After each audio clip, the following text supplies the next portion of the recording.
parole aux associations.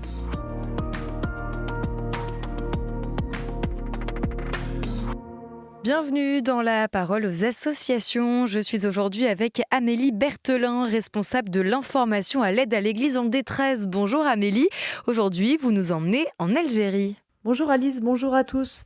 Oui, en effet, comme les auditeurs l'ont certainement entendu, le pape Léon XIV va se rendre dans ce pays mi-avril.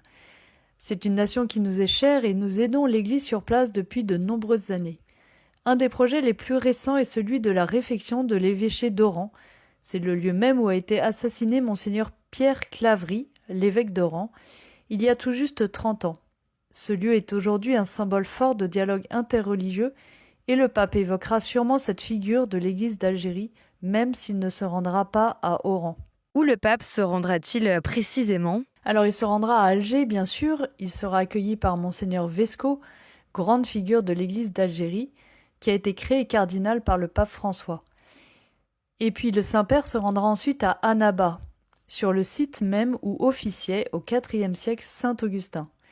L'évêque du lieu, Monseigneur Guillot, qui bien évidemment se réjouit d'accueillir le pape dans son diocèse, me confiait l'autre jour à quel point beaucoup de personnes attendent avec impatience cette venue. Au fait, dès son élection il y a 1 an, quand le Saint-Père a dit être fils d'Augustin, toute l'Algérie a frémi, et certains se sont dit qu'il allait venir en Algérie bientôt. Donc ça fait 1 an que certains attendent sa venue. Une messe sera célébrée dans la cathédrale de Saint-Augustin, qui surplombe le site archéologique, où l'on voit les vestiges de la basilique où officiait très probablement Saint-Augustin lui-même.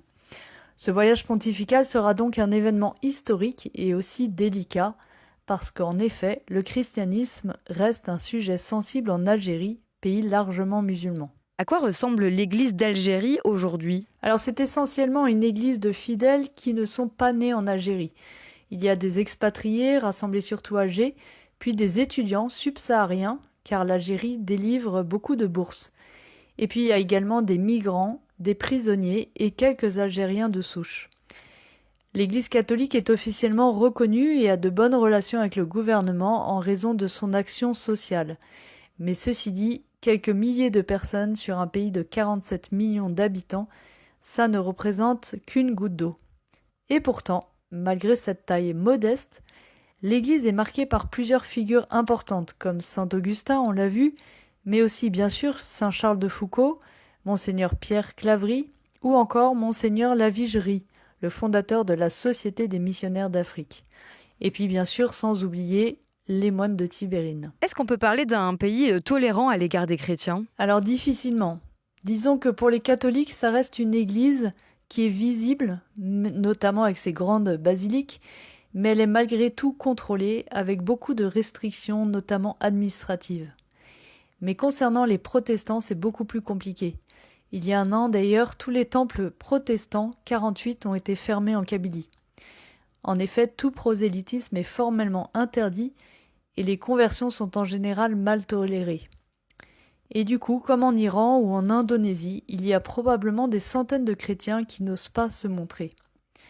La visite du pape est donc un grand signe d'espoir pour les chrétiens d'Algérie, qu'ils soient catholiques ou protestants, et je crois pour aussi une grande partie de la population. L'Église locale a appelé tous ceux qui le peuvent à prier pour cette rencontre qui est tout autant délicate que porteuse d'espérance. Merci et à bientôt. Merci beaucoup Amélie, on retrouve l'aide à l'Église en détresse dans 2 semaines pour une nouvelle chronique sur KTO Radio. La parole aux associations.